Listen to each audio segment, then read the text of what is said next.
Hello नमस्कार, welcome to inculcate learning. 34th class है जी। पीवाईक्यूज डिस्कस करने हैं। इसके बाद एक और क्लास हमारी बचेगी हार्डली, अदरवाइज आपके सारे पीवाईक्यूज इसमें कवर हो जाएंगे। This is presented by me Raveena. Videos informative लगे तो इनकलकेट लर्निंग को लाइक शेयर सब्सक्राइब कर दीजिएगा। ये 34-35 क्लासेस प्लस मैराथन आपको अच्छे से करके जानी है। ओके, सो मैराथन बहुत अच्छे से, और अगर जिस लास्ट मोमेंट पे कर रहे हैं तो चलो क्लासेस ये क्वेश्चंस की भी छोड़ दो, मैराथन तो अच्छे से रिवाइज करके जाना।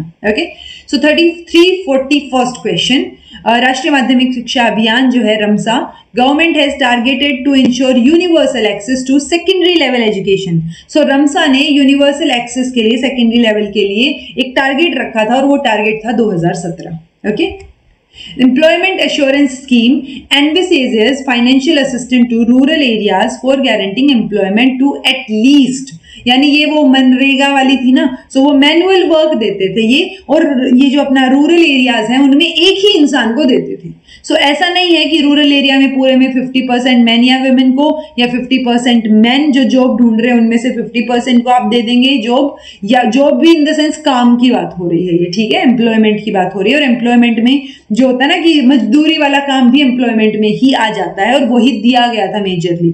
सो 1 मैन और 1 वुमेन, किसमें से? एक रूरल फैमिली में से जो बिलो पॉवर्टी लाइन है। सो 1 मैन एंड 1 वुमेन नहीं था जी, ये एक ही आदमी को देंगे, चाहे वो औरत है चाहे वो आदमी है। घर में एक इंसान को, ये जो रूरल लैंडलेस हाउस है ना, उनको बिलो पॉवर्टी लाइन जो है उनको एक को जो है क्या दिया जाएगा, ये काम दिया जाएगा, एम्प्लॉयमेंट दी जाएगी। तो डी जो है वो इसका आंसर रहेगा। ठीक है, ये स्कीम थी EAS, एम्प्लॉयमेंट एश्योरेंस स्कीम।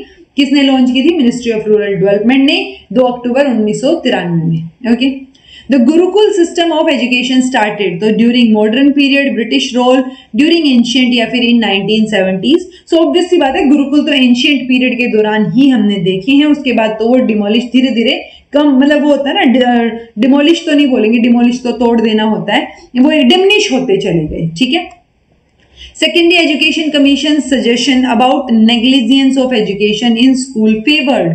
तो उन्होंने क्या चीज फेवर की? उन्होंने रिलीजियस इंस्ट्रक्शंस फेवर की, या फिर उन्होंने कॉम्बिनेशन ऑफ रिलीजियस इंस्ट्रक्शन या मोरल एजुकेशन फेवर किया, या religious instruction only on the basis of outside school, वो भी पेरेंट्स की कंसेंट से, लिमिटिंग फ्री रिलीजियस इंस्ट्रक्शंस नहीं। तो उन्होंने कॉम्बिनेशन की बात की थी, सिर्फ रिलीजियस इंस्ट्रक्शन की बात नहीं की थी। उन्होंने combination of religious instruction, moral education, वो भी आपके with of content different curricular courses, उनसे रिलेट करके। ओके, देन है जी, there are recommendations for including subjects like safety education. तो क्या रिकमेंडेशंस हैं स्कूल में आजकल? इट मीन सेफ्टी एजुकेशन का क्या मतलब निकल के आता है? Corrective education to protect the health of children, या health education for safeguarding health of student. Instruction and practice आप दे रहे हैं in road sense to escape from head accidents.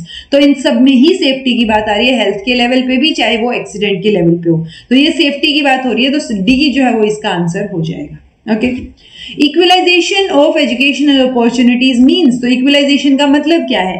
आप equal providing education suited to the nature abilities for all, यानी आपके वो individual differences के basis पे, जो आपका नेचर है उस बेसिस पे, आपकी एबिलिटी के बेसिस पे आपको एजुकेशन प्रोवाइड करवाई जाए। Providing equal type of education for all, हर किसी का अलग टाइप हो सकता है ना, हर किसी का अलग इंटरेस्ट हो सकता है, तो सबको एक ही टाइप की, मान लो सबको मैं फाइनेंशियल एजुकेशन प्रोवाइड करा रही हूँ मेजर ध्यान में रख के, बट हो सकता है किसी किसी का इंटरेस्ट ना हो, तो सबको एक ही तरीके की equal type of education provide कराना is not okay.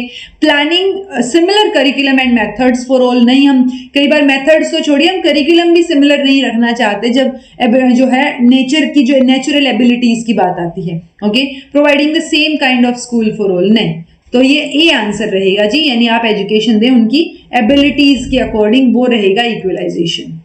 General victimise against education nowadays is that about the standards. तो आजकल स्टैंडर्ड्स के बारे में जनरल क्या स्टेटमेंट बोली जाती है, किस चीज किससे एजुकेशन जो है वो पीड़ित है आजकल, मतलब education system. The number of students taking to formal education is falling, यानी जो number of students formal education में आते हैं कि स्कूल कॉलेज यूनिवर्सिटी लेवल पे आते हैं वो फॉल कर रहे हैं वो नंबर, या फिर the percentage of passes in public examination are falling, नहीं जैसे नेट का एग्जाम है 6% तो पास होंगे ही ना कैसे भी करके, तो वो तो नहीं फॉल हो रहा। There is increase in number of students with sub standard attainments, या there is increase in number of schools but decrease in number of teachers. तो जी सबके मतलब नंबर तो इंक्रीज हो रहा है स्टूडेंट्स का, लेकिन वो सब स्टैंडर्ड्स अटेनमेंट ज्यादा है, मतलब होता नहीं कि बढ़िया स्टैंडर्ड होना सबका, वो चीज नहीं निकल के आ रही है। सब लोग एक एवरेज लेवल या एक सब स्टैंडर्ड लेवल अटेन किए हुए हैं और उसी चीज से एजुकेशन जो है वो विक्टिमाइज है। In the Indian constitution education is in किस में है, state list, central list, concurrent list और रिजर्व लिस्ट। तो इन्होंने कहीं पे भी ओरिजिनल वर्ड का यूज नहीं किया है कि ओरिजिनल कॉन्स्टिट्यूशन में एजुकेशन कहाँ है। अगर ओरिजिनल वर्ड मिले तो स्टेट लिस्ट में था, लेकिन अब किस में है, कॉन्करेंट लिस्ट में है, जो 42nd कॉन्स्टिट्यूशनल अमेंडमेंट था उस 1976 में, ओके, उसके तहत ये हमारा कॉन्करेंट लिस्ट में ऐड किया गया था। और जो 42nd कॉन्स्टिट्यूशनल अमेंडमेंट था इसको मिनी कॉन्स्टिट्यूशन भी बोलते थे, क्योंकि इसने कॉन्स्टिट्यूशन में बहुत सारे चेंजेस किए थे, बहुत सारे अमेंडमेंट्स किए थे। Universalization of elementary education is an intervention to provide protection to. So universalization of elementary education जो है वो किस चीज को इंटरवीन कर रहा है, सो वो चिल्ड्रन फ्रॉम डिसएडवांटेज ग्रुप, या फिर जो आर्टिकल 21A है, या कन्वर्स कर रहा है student of education to rural folk, या फिर equality of educational opportunities moves.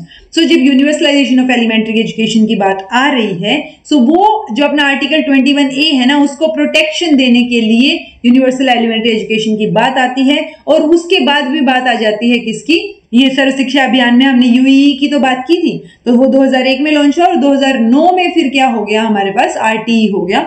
So RTE act में भी यूनिवर्सलाइजेशन ऑफ एलिमेंट्री एजुकेशन की बात की गई है। सो ये बी आंसर रहेगा जी, ये प्रोटेक्शन दे रहे हैं आर्टिकल 21A को।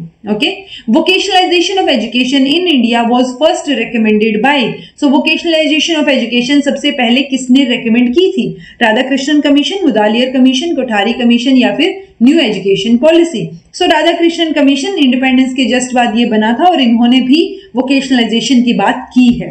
ओके, सो ये रहा, ये एग्जैक्ट इनकी स्टेटमेंट्स हैं। इंडिपेंडेंट इंडिया में राधाकृष्णन कमीशन ने एम्फसाइज किया कि वोकेशनल एजुकेशन की बहुत जरूरत है हमें, ताकि हम बेटर कर पाएं सारी चीजों को। ओके, सो 350 क्वेश्चंस हो गए हैं जी, 10-12 क्वेश्चंस और बचते हैं आपके, उनमें कुछ एक कंफ्यूजन्स हैं, वो सॉल्व करने की मैं कोशिश करती हूँ जैसे तैसे, जिधर से भी डिस्कस करके, बुक्स खंगाल के। अदरवाइज इतने क्वेश्चंस भी बहुत हैं, 350 क्वेश्चंस हमने कवर कर लिए हैं। This was all about today, thank you so much for watching, be happy, keep smiling, subscribe to inculcate learning because it is absolutely free, and be consistent in your efforts.